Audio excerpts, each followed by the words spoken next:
Okay. All right. So thank you so much, everyone, for being here. I just appreciate you all so much.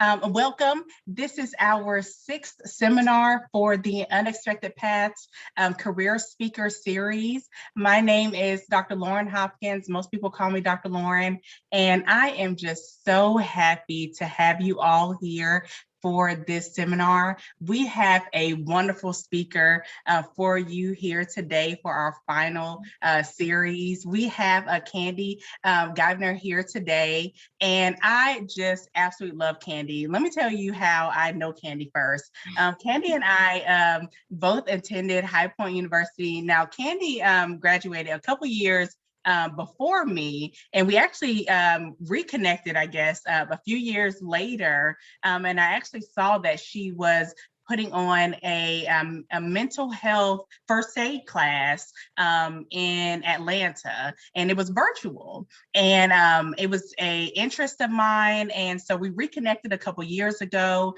and she'll tell you more about that, and she's just a warm spirit, and I just absolutely love her. And of course, she is the founder of a nonprofit, which she'll tell you all about as well. And so welcome, Kandi. And so she will just share some information from her perspective about starting a nonprofit and growing a nonprofit. Okay. And so if you have any questions, feel free to put it in the chat. This is your opportunity to learn from someone else. This is a safe space. And so we're just all here to learn and to grow together. This seminar is put on by Prepare to Impact. I am the founder and the senior consultant for Prepare to Impact LLC. And Prepare to Impact is a social impact consulting group where we are focused on supporting, empowering and educating helping professionals. And so you all can just go out into your communities and fully just support others and other individuals. And so so this is just one of our services that we provide fully free for you. And so let's go ahead and get started, which is why you're all here. Okay, so I have a couple questions for Kandi. We met about a couple of days ago to go over some of these, but I do not know any of these responses that she's going to provide. And so I want to learn along with you all, okay? And so let's go ahead and get started. And so Kandi, please tell us a little bit about you. Tell us a glimpse about your career journey. Tell us where you are and all that jazz. Awesome. Well, thank you, Lauren, for having me, and thank you, everyone, for joining this evening. I am Kandi Givner. I am originally from New Jersey, born and raised.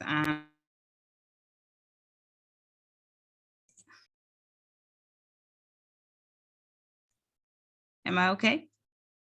Okay, sorry about that. Okay, so restart. I'm Kandi Givner. I'm originally from New Jersey. As Lauren mentioned, we went to school in High Point, North Carolina. I now reside in Georgia. I've been here for a few years. I am currently, outside of my nonprofit Regents Health Literacy Group, I am a co-deputy for the Center for Disease Control and Prevention for the Vaccine Coordination Center. So the past 20 months of my life have been beyond an experience from a health perspective, but also a mental health perspective. And that is really the focal point of Regents Health Literacy Group. We are a 501c3, of course, dedicated to training the powers of discernment for individuals in reference to their mental health as well as their physical wellness. You cannot have one without the other. That's our motto. Lauren may recall that I was a Division I track and field athlete all throughout college. I ran track since I was 11 years old. So a big part of my mental wellness stemmed from track and field. And I didn't realize that until I got older. And I realized, like, oh, wait a minute, you can't have one without the other. So Regents Health really has been built off of that foundation. And I think it's just really important, you know, as adults now, right? We have a lot of childhood trauma that we have been through that has become a normality. And I think adults need a space that they can come to learn about themselves, as well as now their children or relatives. In Regents Health, we do that. That's our goal.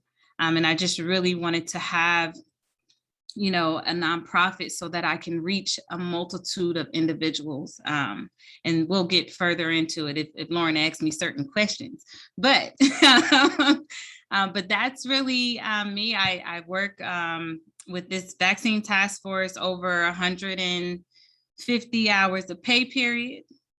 I have a daughter, I have a dog, I have my Mr. Man. So I have a whole life that happens here. But I also have to make sure that mental wellness, our mental health is a priority. And so, yeah, welcome, and thank you. That's awesome. I want to applaud you because it sounds like, Kandi, you have a lot going on. It just sounds like you have a lot going on. And so, between your full-time job at the CDC and then operating a nonprofit, and then of course, home life is your number one priority, I'm sure. And so, how do you balance? I was probably going to ask this later on, but I'm just going to ask it at the top. How do you balance your self-care and and just focusing on mental health? How do you balance it all? I think a major part in balancing my mental wellness is by doing the outreach to the community through the nonprofit. That is a driving force. That's what I'm passionate in. It's what helps me stay in my recovery, in a sense. And so without having the urgency and without having that drive to help other people, it affects me even more. So the way that I self-care, and I probably get, spoken to about it a lot, like you take on more than what you should and don't overexert yourself in this, but I really need to be in a place where I can help others so that it helps me in return. I think the pandemic has definitely made everyone a lot more creative with self-care things and activities. I try my best to, engage in those, but, I'm always about the foundation, right? So my spiritual routine is always the foundation of my wellness. And so if that's off-centered, then everything else is going to be off-centered. I can't enjoy other things if this is not where I need to be. So that is a primary aspect of my wellness itself. Of course, exercise, right? We're all about physical wellness. And so I do my best, outside of sitting at the computer or going into the office, at least trying to find that opportunity to go back to my place of comfort, my other home, which is the track and field. Right. And so when I'm there, I can be there for hours. If you're a trackie, you'll understand what we go through on that grounds there. But that is a big piece of my mental health. Staying engaged with my family, the support that I have. Nobody knew a pandemic was going to happen, and nobody knew how that was going to change my career and work life itself. So just knowing that they understand good days and not so good days, and how we can all support each other. Communication is key. That has really helped the hard days not be as difficult, I'd say, because they're going to happen regardless. Yeah, so every day is a work in progress, I say. I try to set realistic expectations when it comes to self-care. I have a little practice I do where usually, how we have a calendar of things we got to fill in, right? And we fill in all the calendar. And I realized that adds to anxiety, right? It's not realistic. If you look at it every day and see so many things that you have to do, it can be overwhelming. So one thing that we have in our home is just a weekly calendar, and we fill it out every night. So there's no need for me to think about what I need to do Friday and it's only Monday. So little things like that really do, you don't realize how much it is a great impact to your wellness, but little things like that. So I stay educated within my mental health world, my physical world. Nutrition is important, and rest, right? I love to sleep, right? So I'm going to take a nap throughout the day. That's just what I do. Probably like between 1 and 3 is my nap time, right? I'm a big baby. But rest is also very important when it comes to managing and taking care of yourself. I love what you said, that your tip about managing your calendar. I'm going to try that. I definitely am. Yeah. Thank you for that. You're welcome. Let me ask you about Regions Health Literacy Group. So when did you start the organization? Where is it based? Tell us more about the organization. What programs do you offer? Tell us about the organization. All right, so Regions Health Literacy Group, it was officially became a nonprofit back in 2017. And I had this thought of opening up a nonprofit for about 3 years. I just didn't know how. And so I sat on it for a long time. I didn't know if I wanted to do something for mothers, for children. It was in my mind that I knew I needed to do something, but I didn't know the proper steps to do so. It wasn't until I attended a mental health first aid training myself. And when I sat in the training, I realized, I said, well, nobody can speak your truth but you. And I think that there are a lot of individuals that have similar stories and similar experiences as myself. And I am one to raise my hand to say, I'll be the one to talk about it. And at that moment, I was driven. I saw programs, I saw training opportunities that really, really could help not just the community, but my peers, other parents. Really, it was more so because that was my network at that time, right? Parents, we're always together, taking the kids here and doing this and doing that. And I'm like, we're all going through some things and we need to better educate ourselves so that we know how to properly help individuals and not stigmatize individuals. And so with that being said, I reached out. I think I reached out to you, Lauren. You put me in touch with my nonprofit mentor, Alana, right? I wish she could join. Yes. So, and that was one of my things that I wanted to recommend. If you are starting out in a nonprofit, find you a mentor. Because their knowledge over time will definitely save you a lot of money, save you a lot of stress, save you a lot of anxiety. But I talked to her for a while and shared with her what I wanted to do. And she was like, this is great. Now is the time, right? Everybody was so concerned about mental health. This is the start of when I believe Robin Williams had died to suicide. I believe there was some other celebrities that just started to speak up, and now all the attention was on this mental health world. But I wanted to stay true to who I am. I'm an athlete at the end of the day. And so I had to figure out a way how to merge the two together. And Regions Health, it's an educational platform. Right? We're all about learning and training your powers of discernment so you make better life decisions, whichever direction you go, whether it's better for your mental, better for your physical, it all intertwines together. So I took about 7 months to really put together a plan for the nonprofit. There are certain things that you have to have in place to build this nonprofit: your mission, your board, your budget, your programs, all of that. And a lot of Google Sheets and Google Docs edits. That's all I remember. Everything was edit.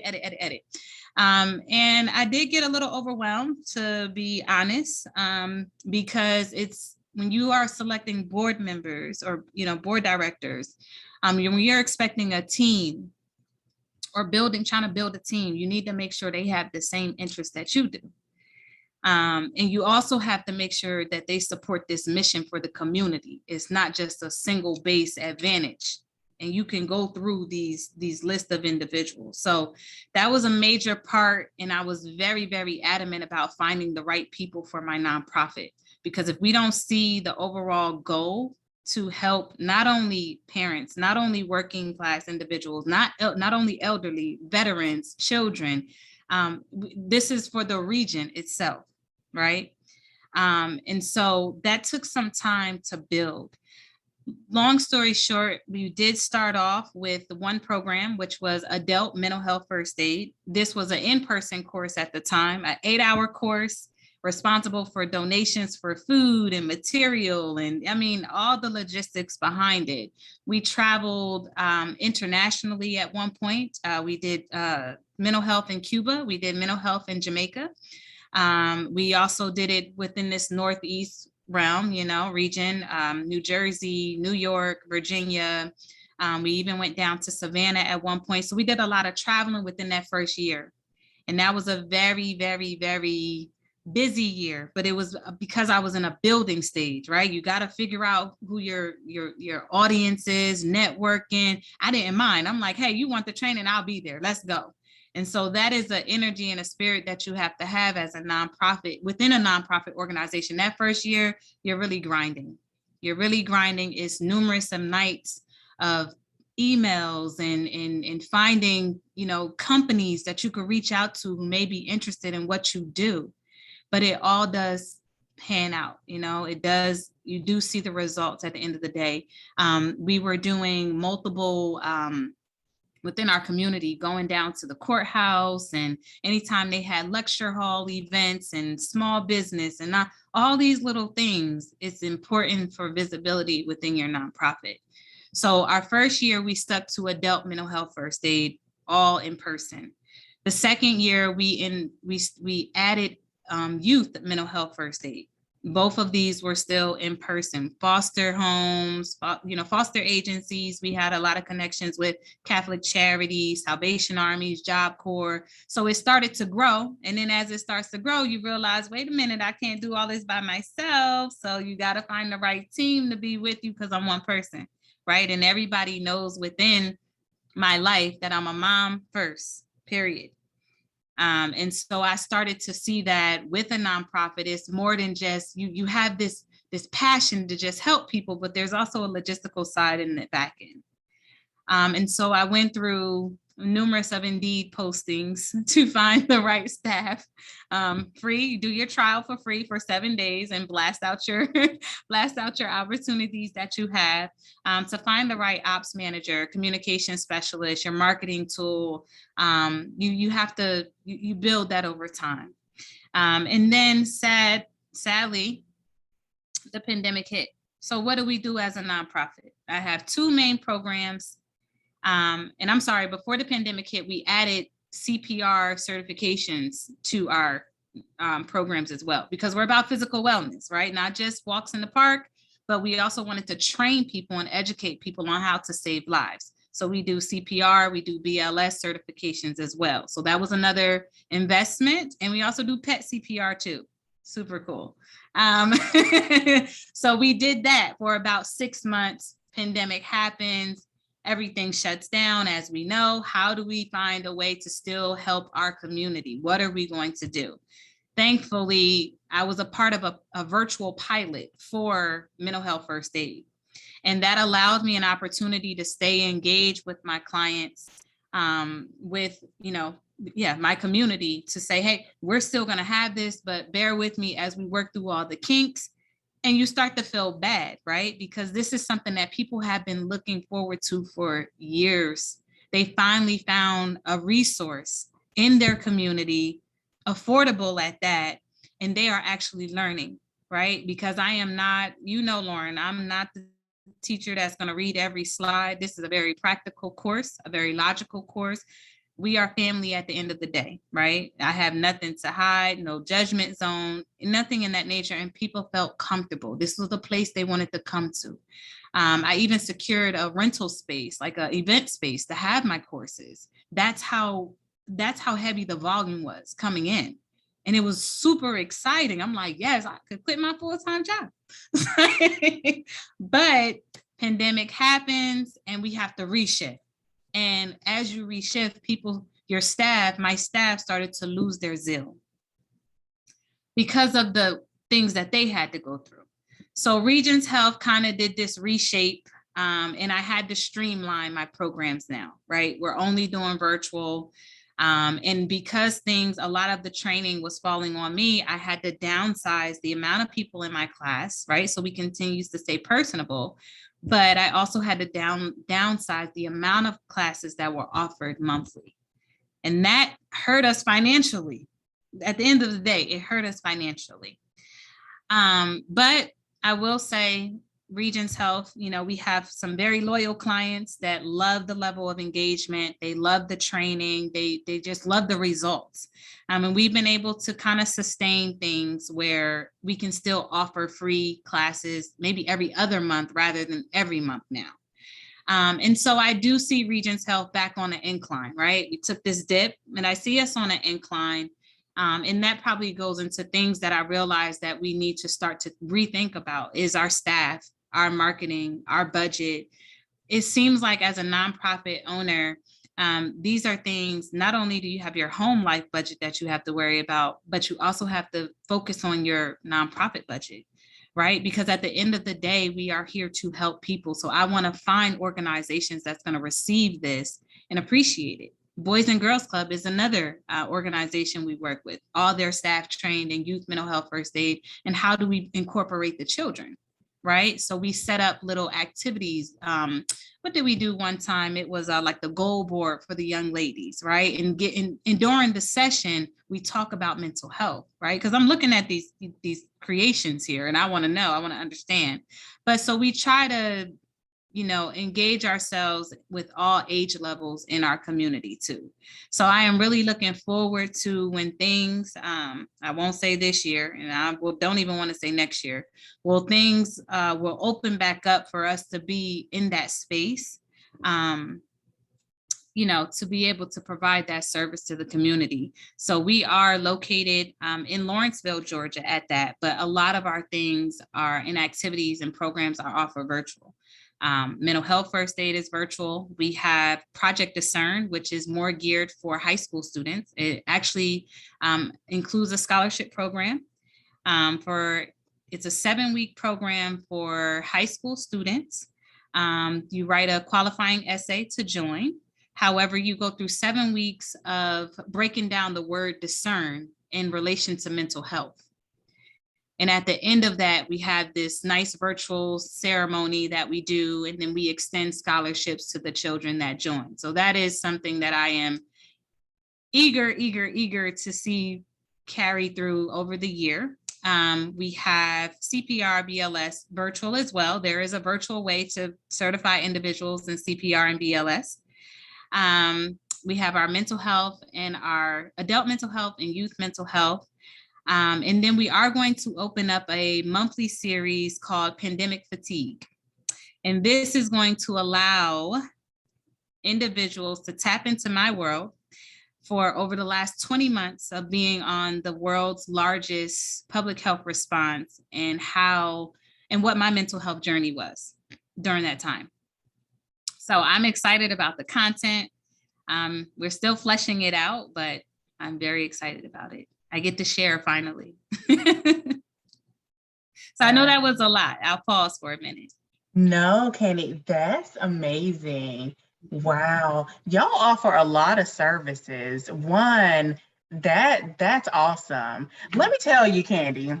Mm-hmm. So when you started sharing, so I knew that when you all started facilitating the mental health first aid, the in-person sessions, because when I did my I did the adult session and then I did the youth session, those were virtual. And I was so happy they finally became virtual. I was like, oh, I can do this one. And so, however, when I heard you say, oh, well, we were traveling, all I heard, Kandi, was, oh, traveling, money, oh, yeah. staff, funding. Yes. How do you generate your funding? So funding, the majority of our funding is through donations. Donations, training fees. Those are our two primary. How much are your training fees? So mental health first aid is $65. And our CPR is also $65 for baseline, certifications. The idea is we want to make mental health first aid as common as CPR. So how can you charge $150 for this and only $65 for this? I didn't want to run an organization where it was solely based off of money, money, money, money, money, money, money. I want to see my account go up. No, we're losing focus of what the mission is. We want things that are affordable, but also allow us to provide support and take care of other staff members' needs. But if you don't have the passion to say, I'm going to stay an extra 30 minutes and help this person, or I'm okay with driving 2 hours to go do this, then you're not right for my team. You got to have that passion. There's a lot of self-sacrificing things that you experience as a nonprofit owner. And so I definitely, even throughout the pandemic, the clients that, they purchased like a membership. And this is something that you can work on putting together, like a membership program. A sponsorship program, that's what it's called. And so there's like a gold level, kind of like the platinum card, right? Gold, platinum, this, that, and whichever sponsorship package that they purchase, it gives them certain things. So our biggest ticket was mental health first aid with our more corporate based clients. If you purchase this package, I'm going to guarantee that you receive 50 mental health first aid trainings for free. And so we had tiers. And this is where the late night Google searching on finding the right point of contacts for, more so in the Atlanta area, right? That would receive this type of training. You have to remember, mental health, as much as we may think is common and being addressed, it still has this little stigma stereotype thing going on.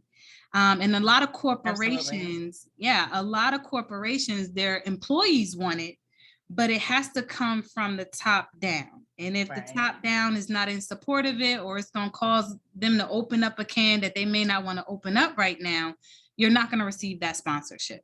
So our sponsorships did a lot. Our board of directors also contribute, and they have their connections that provide monthly contributions to us. A lot of companies, Costco, Sam's Clubs, Exxon, your gas stations, they give monetary donations for nonprofits. So you just have to do your research to find out how do you apply for it. And it's pretty simple. You write up your mission and all of that and submit it over. They do have a max that they will give you for the year, but they'll give you something. So we relied heavily on Exxon for their support for mental health first aid when we traveled a lot. That took care of our gas cards. $100 gas cards go a long way. Sam's Club, Costco's, when we have our in-person events, we need cups, we need plates, we need all of these things. Gotcha. We need Keurig cups and all of this extra stuff, but they provided it. So that's an area too that I would recommend before you launch your program. Find out how you can get free sponsorship from more corporate-based companies. And that's something it's an ongoing. We don't just stop with those 5 or 6. Like I'm always looking for what they're gonna give me for free. What can they offer me? If we want to do something for children, what organization is giving out free pens and pencils and things like that? Yes, we'll definitely accept it. Let's put together a back to school event and disperse these things for children. And so we did that 2 years ago. We did an ice cream social for children. And they came out and we had all the ice cream provided by Publix. Thanks, Publix, and thanks, Kroger's. But they provided donations so that we can make this event happen. And that's where the joy is, right? You don't see how many hours you put in to your nonprofit when you see the smiles on children's face. You don't see the hours, when you see parents being so appreciative that, their child has a new buddy, Those are the moments that you live for, especially within Regents Health, this is what we wanted to do. We want to reach people. I tell them it's a never ending buddy system, right? We're family at the end of the day. Y'all my family now. So, hey. But yeah, if it wasn't for that, I don't know what would happen. I do encourage individuals to do their research on grants. I know. Many people say, get a grant. As a first year nonprofit, it's very hard for you to get a grant. You have so many other nonprofits that have been in the game for years and years. They know how to write this, they know the verbiage, and they're going to win over you. And if you go through that, you're going to get defeated. And that could set you back. from reaching your goal. So, and everybody is different. They have their different opinions about it, but I am more so, I want to connect with the community first before I start asking y'all for money. So I went the direction of sponsorships and just putting my face out there, putting the company's name out there. I told Lauren earlier, I'm really camera shy. Nobody would ever know, right? It was something that Alana told me. She said, you're going to have to go out and talk. I'm like, no. I don't want to. No, you have to represent your business, your nonprofit as best as you can. And so I went the direction of sponsorships and donations first. Sometimes you give a couple of freebies just so you can get the audience talking. Then I figure year 4, year 5, you tap into smaller grants. Okay. My only thing that I'm reserved about with grants is a lot of grants try to dictate where you can spend your money. Right. Mental health is everywhere. It has no certain environment. Physical wellness is everywhere. It has no financial standard. So I am still praying about it to see which grant is going to work best for Regions Health so that we can spread our support and services worldwide, not just in one demographic area. But to each his own, and everybody has their, opinion about it.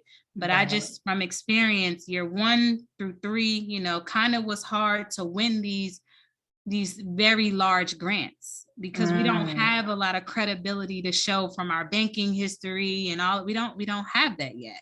And I just don't want anybody new starting out to get defeated when it comes to that. Right. That's really encouraging. Mm-hmm. It really is, because it can be very challenging, especially when a new nonprofit is starting out and devoting so much time into writing those grants and getting those rejection letters. Yes. So thank you so much for that. Would you recommend organizations partnering with other nonprofits when writing grants, or what would you say about partnerships, or partnerships just in general? I love partnerships. Those are my best friends. And that's really how we were able to build a network in our community, or in Georgia, period, right? Partnerships. It's always about who you know, not what you know, right?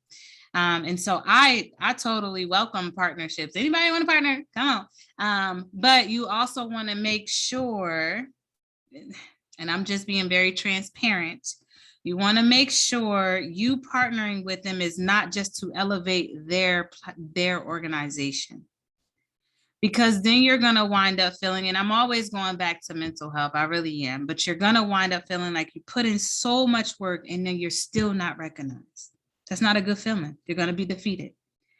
And so when you have an opportunity to partner with someone, be sure that you are asking about their mission, asking about their community, asking about their 3-year goal, asking certain questions so you know how.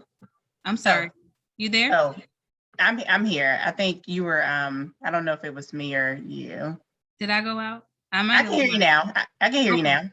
Okay, let me backtrack. I said with partnerships, it's important to ask qualifying questions, not only just their mission, but set time to meet with their board.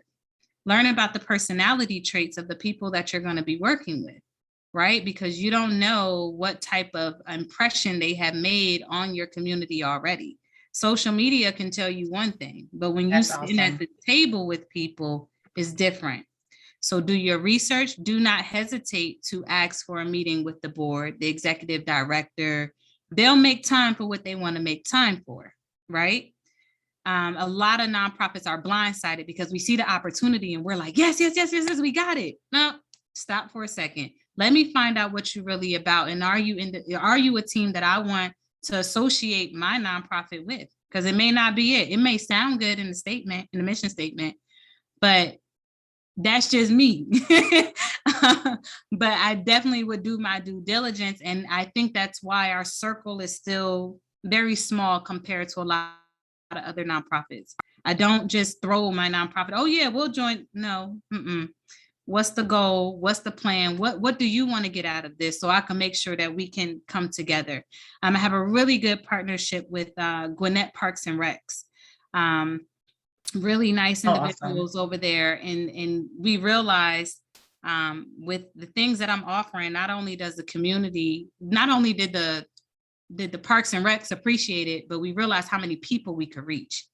And after having several meetings with them, I'm talking about 6 to 7 meetings, I'll say, we came up with a plan, a 3-year plan. I don't want you to just take me for a one time. That doesn't create sustainability within my organization. So let's talk about a 3-year goal. Here's what I can offer you in year 1. Here's what I can offer I in year love 2. it. Here's what I can offer in year 3. If you rock with me and you have trust in me for my organization, I'm going to have trust in your organization. But you make me a little nervous when you only come with this one idea pitch. So, you got to be a little creative when you come and talk to people and put your questionnaires together. So that's kind of how I feel about partnerships. Do your research, meet with your board, ask questions multiple times. You could ask the same question 4 or 5 times if you want to. Make sure that it aligns with your mission and your overall goals for your organization. Kandi, I absolutely love this. Number one, I guess I never really thought about, of course, meeting with the executive director, meeting with the staff. It never crossed my mind to meet with the entire board. You know what I mean? The entire board, not just the board chair, but the entire board. Number one, thank you for that. And then also making a sustainability plan, a partnership plan. You know what I mean? Not just a, one-time partnership or 2-time, but what is our multi-year plan? We do have a question someone asked. What questions would you ask the board? Oh, wow. Let's see. So I try not to ask the executive director too many questions because he knows exactly what to say, right? So I kind of go with the treasurer or like the secretary because they're engaged, but they're not engaged at the level of the spokesperson for the company, right? So I kind of go towards them first. And things that I would ask is, one, how do you feel? Because mental health, how do you feel about mental health? How do you feel about mental health within your community? How do you feel about mental health within your workplace? How do you feel about the mental health and wellness within this board? That's the question that really gets people talking because you either have an awkward silence or I look at facial expressions, right? I read people, I'm sorry. But I look at facial expressions. You see some people that look left, look right, like you could tell they're afraid to speak up about it. So now I'm sitting back like, okay, what's really going on? So I try to ask open-ended questions. The moment I see a little distrust in the board, I don't want to offer anything to the public just yet. Let me offer it to your board first. I want you guys to have an opportunity to see what I'm offering the community. And then let's come back and have this conversation. So after you took the class, what are some things what are the questions that I asked? How did you feel about this? Do you see this program growing within your organization? Where do you see our partnership going for the next 3 years? What other avenues of this training do you want to bring to your company first? What other resources do you have? I'm asking these questions and they'll answer it because now, Lauren, they see money, they see sustainability. So personal questions, look for body language, look for cliche statements, find an opportunity to dig a little deeper. You've been at this for 10 years. You never thought about this type of service before? Why is that? Or why are you interested in this service now? What happened in your life that now this is a priority? Then you created a relationship now. Now we have a rapport. Now you feel a little bit more comfortable about telling me things, and then I can support you on things. But you've broken that. What's the nonprofit? It said breaking the barrier, right? That's a great name for a nonprofit. That's awesome. But you broke the barrier now. Now we can talk we could talk across the table and don't feel this kind of like business thing, right? I don't like feeling all businessy at tables. I just want to talk to you like we're just adults. I want to be comfortable. But I would try to ask personal questions in an indirect way. because then you could see how you could best fit in. And then your wheels are turning. Okay, y'all asking for this service, but this is what else we can bring to the table. Because you mentioned this, I got something else for this. I got something else for that. So it keeps you giving them ideas where they're going to want to continue to do business with you. You have a lifetime partner. I have a client now. We started off with adult, we then did youth. Now we're going into EMS and police. I would have never known that if we didn't ask questions, right? My team is feeling this way about the authority. You talk about mental health and we got to call the authorities. Well, there's been so many things that have happened with the police figures in the community. How is my team supposed to feel comfortable about that? Oh, good thing you said that. I got a program we could put together for that. But this is because we built this relationship. We're not afraid to have these conversations across the table anymore. So that board of directors are key. And just watch for body language tells a lot. You could tell what somebody's thinking really quickly. Right. That's awesome. That's awesome. I see your question right there, Jasmine. Thank you so much. I'm gonna come back to your question, but I want to open it up to see if anyone else has any other questions first. Does anyone else have any other questions?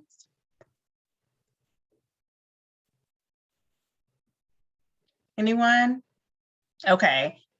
We do have another question. It says, how did you build your team? Well, I think my family was my first team and they didn't have a choice to say no.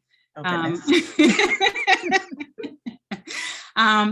Really, no, seriously. I started off with my family members, individuals that I knew would support what I'm thinking, right? My family knows that I always have these innovative ideas and I spit the plan to them and we support you. After that, I started to think about individuals who needed a platform to share their voice. And these aren't individuals I just, met. I've known them for some time. I just had to make sure that they were in a place to share their story. With NAMI, we go through a training called End of Silence. And we're certified to, talk to individuals about our personal story. When I went to a NAMI End of Silence event. And can you share what NAMI is for those that don't know? The National Alliance of Mental Illness, right? And every state has a NAMI alliance, a NAMI chapter. When I went there, I shared my story, and I'll just be very upfront with you all. I live with severe depression. I live with generalized anxiety. I live with PTSD. So outside of my titles, my career, and all of that stuff, I am still someone that lives with a mental illness. And when I went to my NAMI event, I shared my story and people were in tears. There were 4 people in tears. And I'm like, what are you guys crying for? Like, I hate pity and all of that stuff. But she said, one lady told me, she said, you shared a story that I've been afraid to tell for 20 years. I'm like, whoa, I need to talk to you. Because now I know in my community with my team, you're going to reach people. That's the goal. I want you to reach the hearts of people. I want people to feel comfortable talking to you and you giving them guidance, you giving them support. That's what this is about. So that compassion, that love that people have, those are things that I look for in my team members. When I saw individuals that I knew was really just here for clout, right? We're doing it for the gram, we're doing it for the book. I don't need all of that, because that is an area that my nonprofit struggles in, is our marketing and social media. It's just not enough time in a day for a lot of people right now. So we're working to improve that. However, I found two core individuals for my team through an event like that. And then I do have, a few family members, individuals I went to school with that ran track, that I ran track with. And it's really just a small, we're not even big. It's not over 8 people on my squad. So 8 people, and I'm gonna say half of them do what they're supposed to do without me sending the email. But we have about 8 people to the team, and that includes the board. But they know I'm passionate about this. And I appreciate my team, because when they there were some that had to, disconnect from the organization because they couldn't give what I needed. And if you're going to be a disservice to it, then don't waste your time. I don't want to be a cause of any undue mental stress that you have going on. I appreciate that. I respect that. We have a very open platform about conversations as such. But these individuals on the team, one, they have lived and learned experience. And that's key for what we do. Two, they may have they all have a resource that the team needs. I need somebody that knows about the physical body, nutrition. I have a nurse on staff, a physician on staff. I need someone that knows logistics. So you start to find people's strengths. And when they love their career, when they love what they do, this doesn't seem like a job to them. And so now it's easier for me to say, hey, can you book this for me? Because yeah, girl, I do that all the time. Okay, great. And then of course you want people on your staff that understand this is a nonprofit. This is not an LLC. This is you're volunteering your time. Most of your time you're volunteering. There may be stipends that you provide, but 98%, 98.999% is volunteer. And so if it's not within you to do it from the bottom of your heart, because this is something you're passionate about, then this is just not the right nonprofit for you. There's other ones that are, but not this one. And I'm very, very, very, very,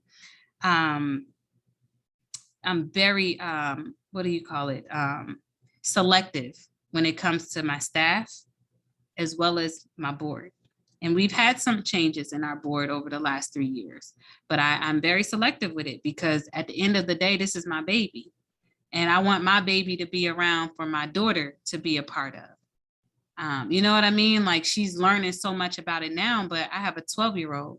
So as my 12-year-old grows to be 18, 25, there's other components of life that I may be missing right now that she's going to be able to bring to the table. So it's all about the longevity and how we can make the most positive impact in individuals' lives.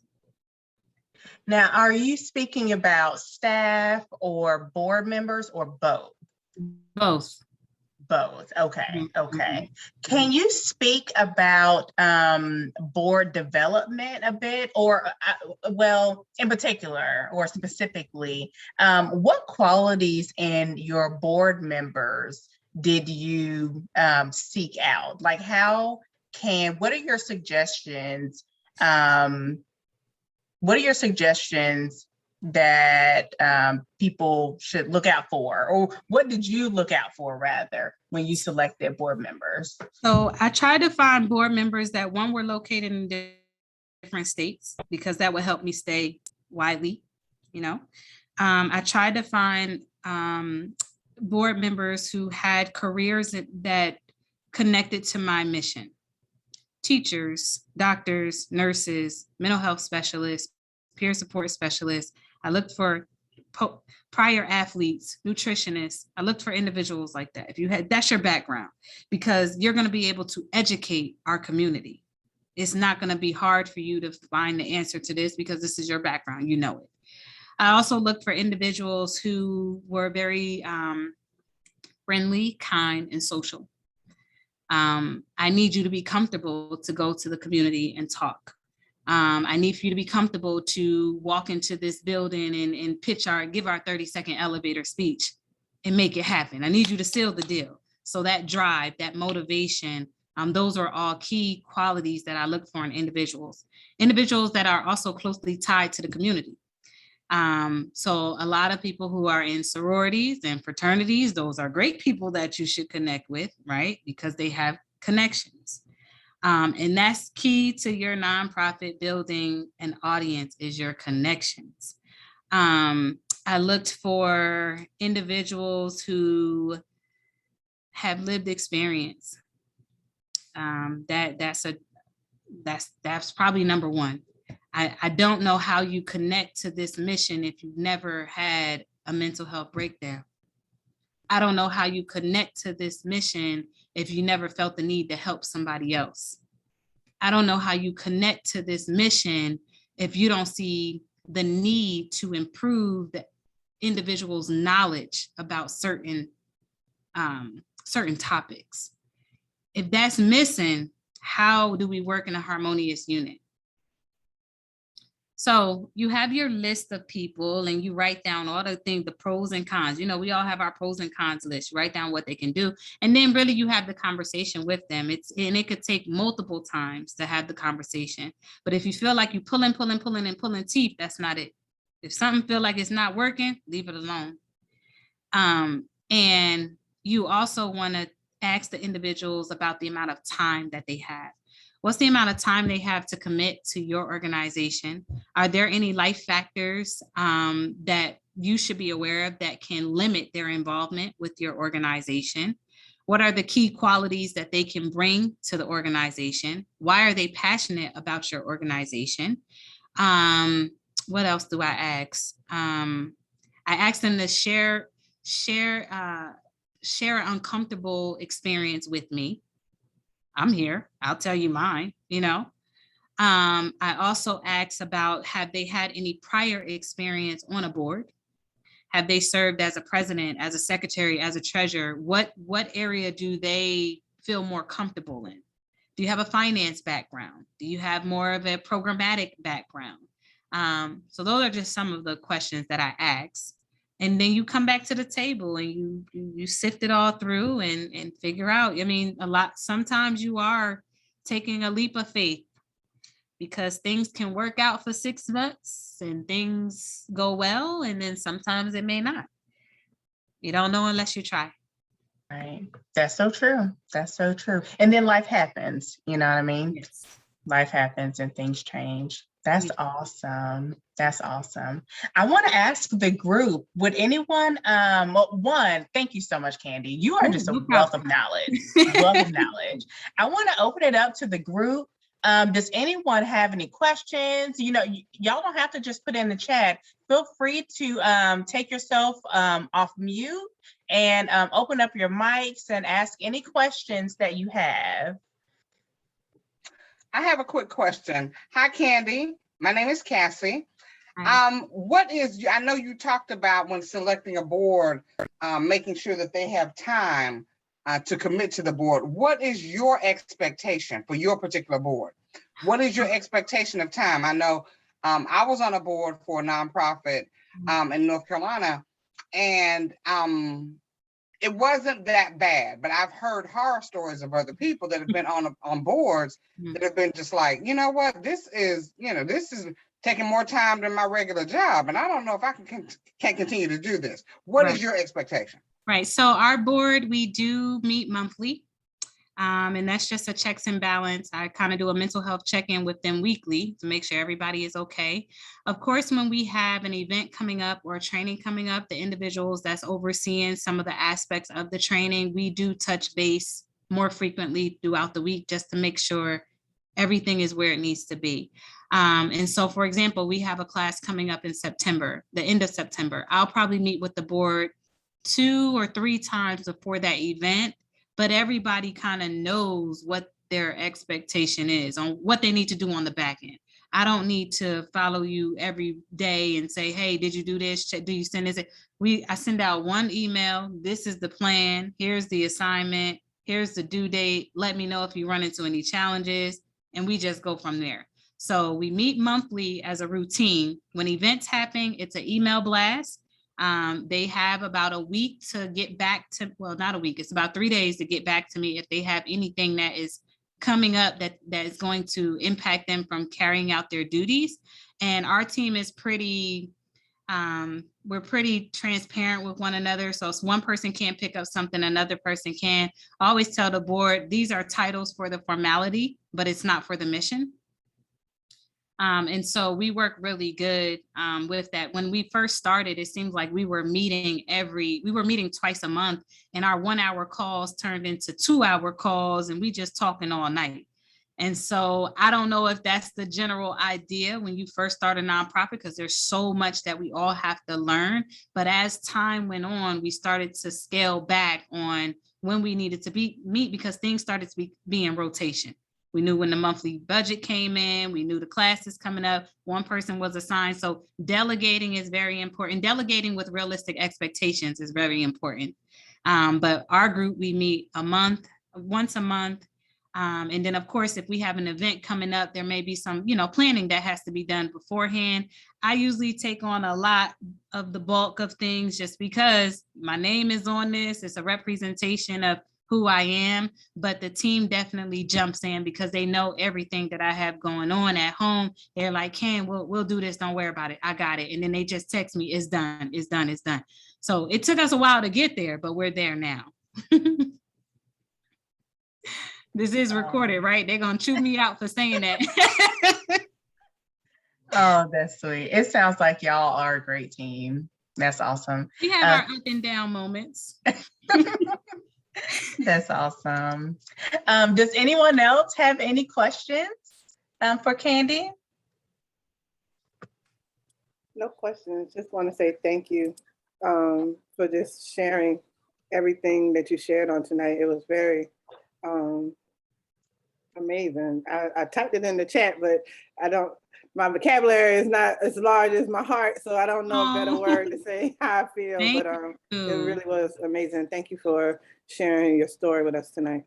Awesome. Thank you. Thank you. I appreciate it. Absolutely. Hey, Kandi, how you doing? This is Jennifer Cunningham. I do have a question for you. Mm-hmm. Like, how did you determine the size of your board? I know here in South Carolina, you have to have at least 3 people to start your nonprofit, but how did you determine how many folks? We just went with the baseline in Georgia. I think it's 5 here. Got to be that. I think it's a minimum of 3, but I had 5 that could join. But I think it's the same rule for Georgia, is minimum of 3 individuals, but we have 5. I've been thinking about expanding, but you got to find the right people. And I'm like, if it's not broke, don't fix it, in a sense, right? But the other side of it, from a managerial side of it, as you start to increase your programs, you're going to need more support. You may need a committee. You may need, you need more help. So we are really, we, as well as myself, really, I'm starting to think, what does this look like now that virtual life is our life, right? What does the next year look like for my nonprofit? Because this is not going away. And I'm going to tell you from CDC perspective, this is not going away anytime soon. So what do we need to add? Do we need to add anyone?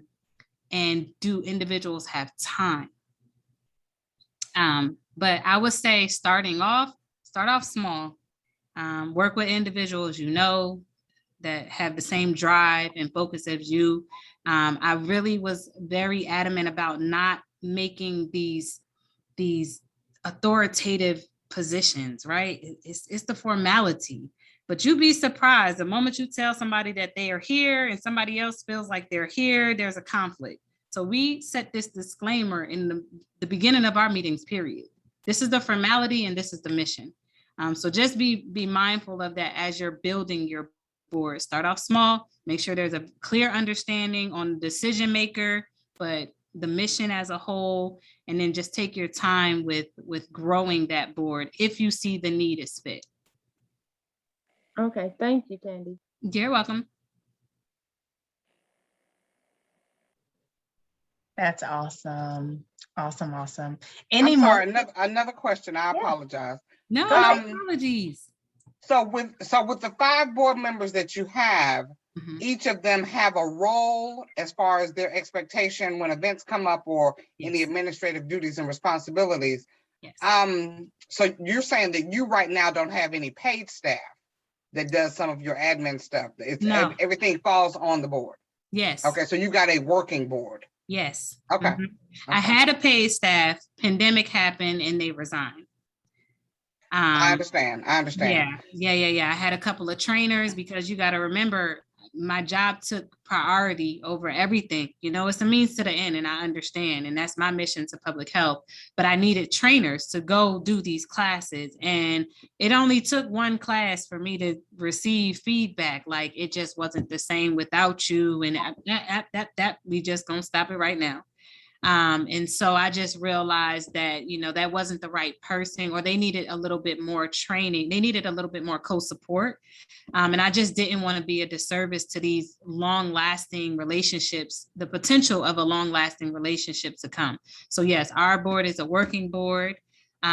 We do plan to, and that was one thing that I had on here within the next year, to add more staff, but we're going to take our time. We have to, go back through our budget plan. What can we afford? How many hours does that look?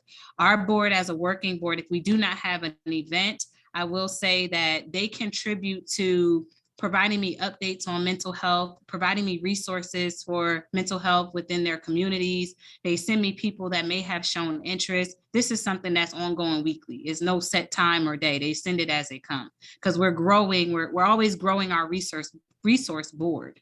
If you're in Texas and Galveston County, what nonprofits are in that area that you can reach out to if you need help with X, Y, and Z? So we're trying to do every state. That's what we're working on. That's one of our projects that we're working on. But so they'll send me information, and then I kind of take, maybe a Sunday afternoon, I go through my emails and tell everybody thank you, check on everybody. And if it's nothing else happening, then we kind of just go afloat in a sense.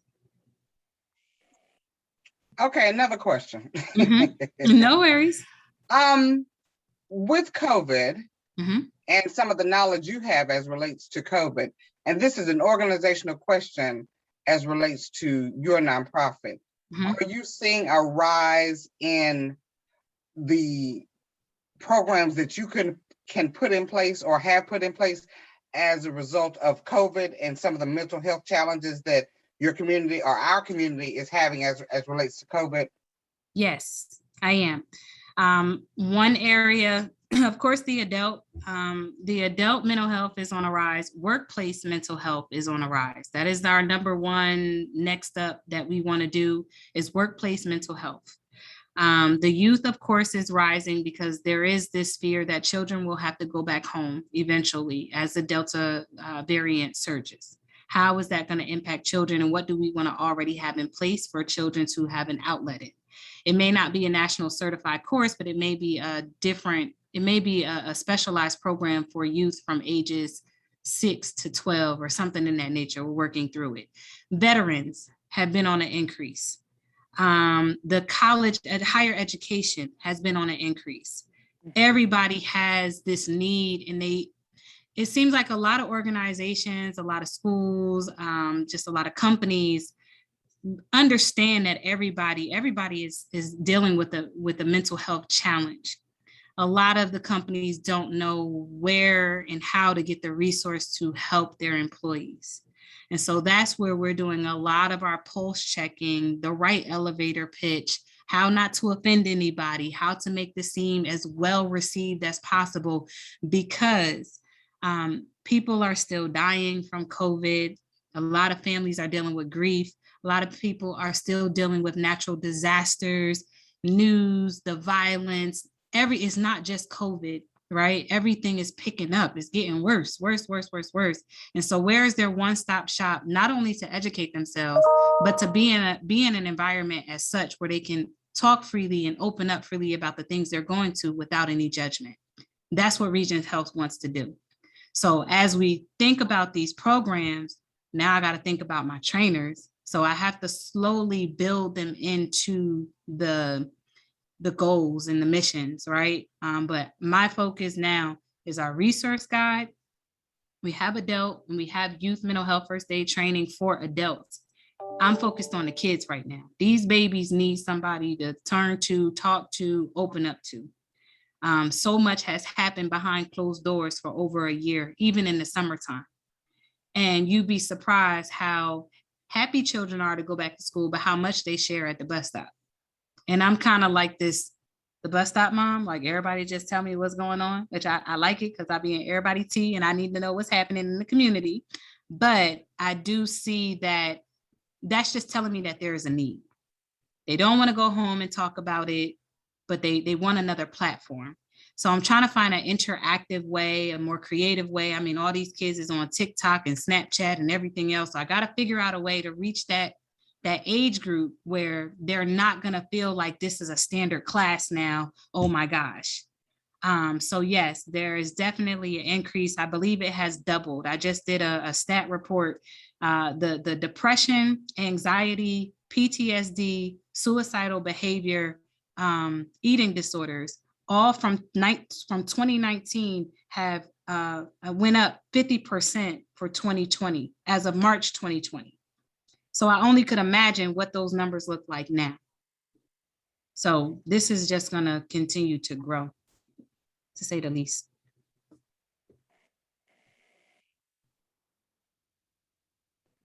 Wow. Wow. Well, Kandi, I just appreciate you so much. Everyone, clearly there is a need for the training. You know, I have taken the adult mental health training and the youth mental health training, and it's not only is the information helpful, but Kandi as a trainer is just very passionate and very knowledgeable. So I really encourage you to just look into the training, and but there is a need. It really is. We're going to we just have a lot of accolades for you, Kandi. So just thank you so much. Thank you. We have some information. Oh, go ahead. What were you saying? No, I was going to say, I just appreciate you all. You know, it's so different, you know, being in a world of helping individuals from a public health perspective. And then when I tap back into my nonprofit, it's like, this is what it's about, right? This is why I'm here. So I appreciate you all for having me. And as Lauren said, whatever you guys need guidance on, please ask me, because I what am I going to do with it if I keep it to myself? Right. Well, we appreciate you. If we have questions, if individuals have questions, how can they get in contact with you? Your social media or whatnot? Yes. So we have a email address. It's info@regionshealth.org. Our website is www.regionshealthlg.com. And all our social media pages are Regions Health LG. So Instagram and Facebook. As I mentioned, we are working to ramp up our posts, and because I know that's really important. So there'll be some enhancements with that. We're working on giving out giveaways, free training classes. So all of that's coming within the last quarter, right? This last quarter of the year. That's the plan. Giveaways, lots of giveaways.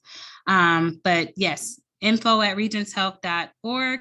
www.regionshealthlg.com, and then all our social media is @regionshealthlg.